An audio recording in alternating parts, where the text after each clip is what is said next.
불합리한 상황에 분개하고 정의를 지키기보다는 어쩔 수 없는 상황이라고 합리화하면서 자신의 이익만을 줬던 이완용. 이 을사늑약 이후 이완용은 새로운 내각의 총리 대신으로 임명이 됩니다. 그리고 경제적 이권을 챙길 수 있는 광산사무국 총재 자리도 받습니다. 지위와 재력을 이완용 이 두 손에 쥐게 된 겁니다.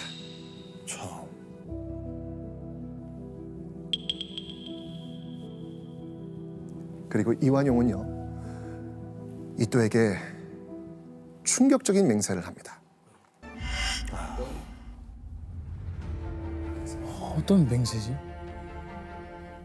어떤 난관에도 좌절하지 않고 한국을 일본에 병합시키겠습니다. 이야, 철저하게 대한제국을 일본에 바치겠다는 맹세였습니다.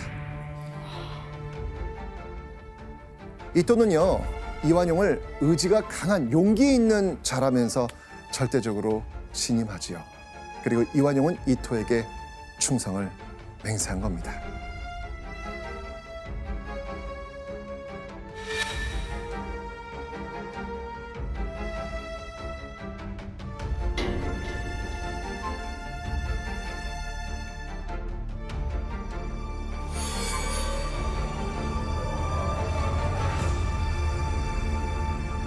자, 그러던 1907년 이완용이 전혀 예측하지 못한 사건이 터집니다.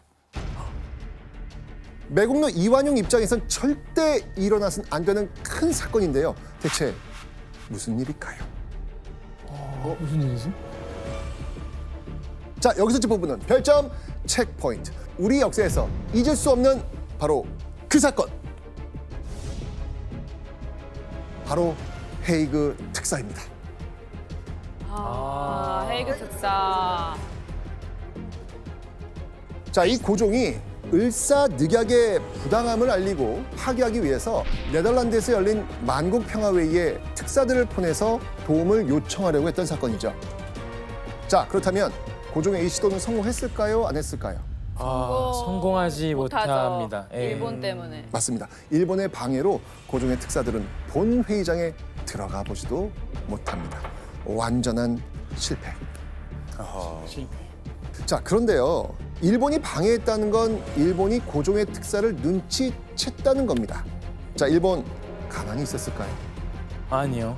맞습니다. 이토는요, 크게 분노하면서 고종을 쫓아낼 계획을 세웁니다. 자, 그런 이토가 찾은 자신의 충직한 부하는 누구겠습니까? 이완용. 이완용. 이토는요, 이완용에게 이 일을 수습할 방법을 고종에게 전하라, 이렇게 명령하죠.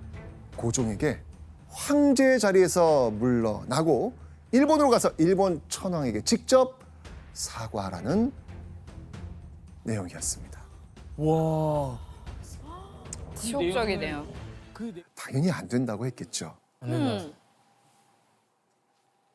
그때 이완용 고종에게 이렇게 소리칩니다. 소리를 쳐요? 네. 폐하께서는 지금이 어떤 세상이라고 생각하십니까? 이렇게 말이죠.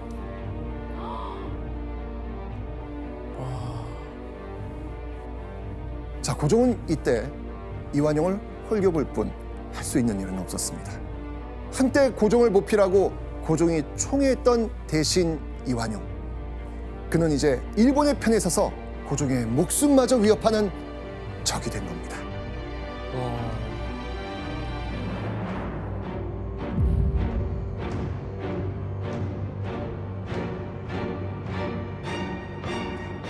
그의 집 담벼락은요, 온갖 욕설과 분뇨로 더럽혀집니다. 이 시위대가 이완용의 집에 불을 질러서 집이 모두 불탄 일마저 있습니다. 나라를 판 매국노와 일본에 대한 분노는 대단했습니다. 그리고 1909년 10월 이완용을 충격에 빠뜨린 사건이 벌어집니다.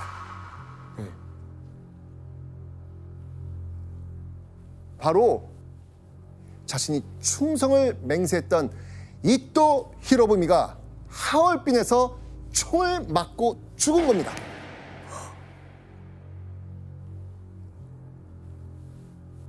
여러분, 누구의 총뿌리가 이토를 향했습니까? 안중근 이사께서. 맞습니다. 바로 안중근.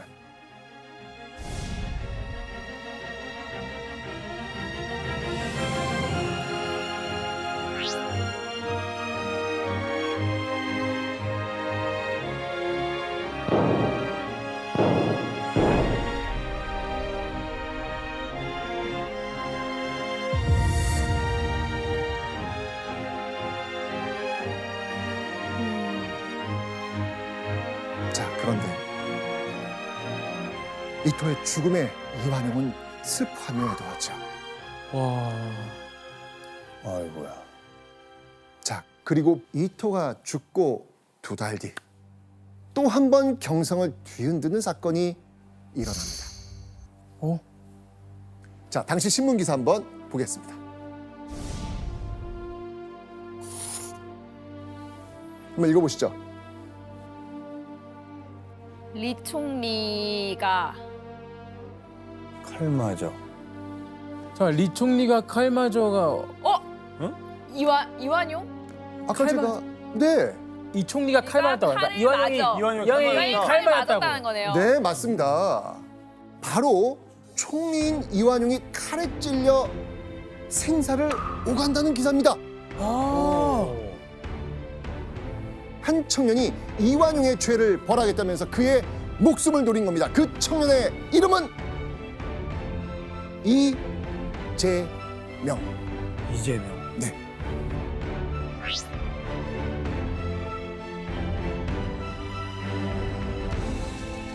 이완용의 어깨, 허리, 신장, 팔을 찔렀고요. 동맥이 잘리면서 엄청난 피를 쏟게 됩니다. 자, 칼에 찔린 이완용은 어떻게 됐을까요? 그 정도 칼 찔리면 못 살아요. 그 정도로 찔렸으면은. 그러니까요. 자, 그런데 살아남습니다. 아이고. 아니 엄청 찔렸는데 어떻게 살아남죠? 참. 이완용은 친일 매국 관료 중 가장 높은 자리에 있었습니다. 그래서 당대 최고의 의료진에게 최고의 수술을 받고요. 아, 퇴원한 뒤 요양까지 떠납니다. 아이고. 강자에게 기대 임금도 나라도 버린 이완용. 이완용은요, 오히려 이 사건을 계기로 매국 행위에 더 전념합니다. 그리고 1910년 6월 일본에서 새로운 통감이 왔다는 소식이 들리죠. 총리 대신으로 복귀한 이완용은요, 이 칼에 맞은 상처가 완전히 낫기도 전에 통감부로 달려갑니다. 그리고 경술년 1910년 8월 22일 결국 이걸 체결하죠.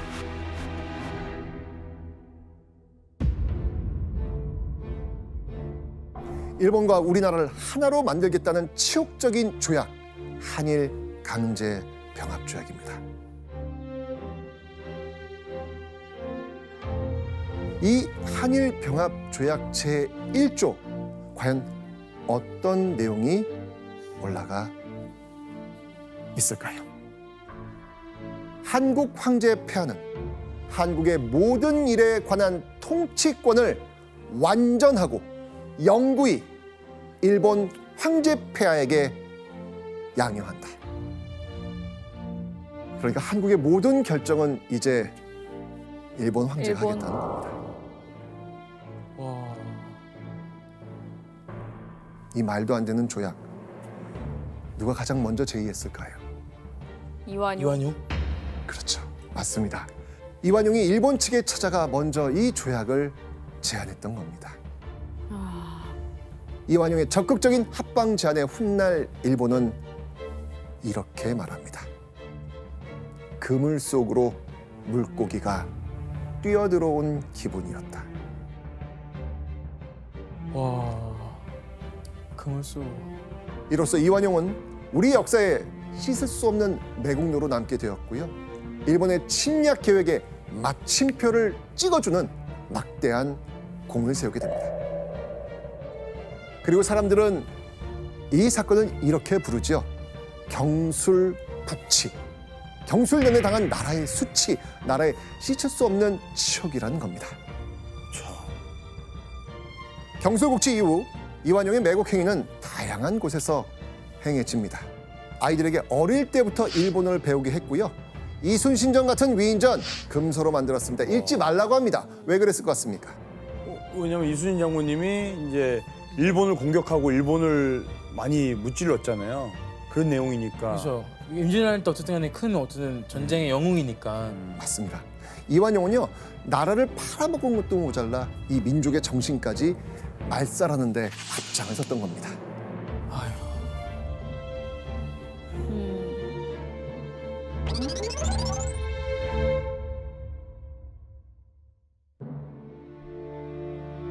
당시 일본은요, 매국 인사들의 그 공로에 따라서 자기와 돈을 내립니다. 이완용은요, 백작 자기와 돈 15만 원을 받습니다. 약 30억 정도가 됩니다.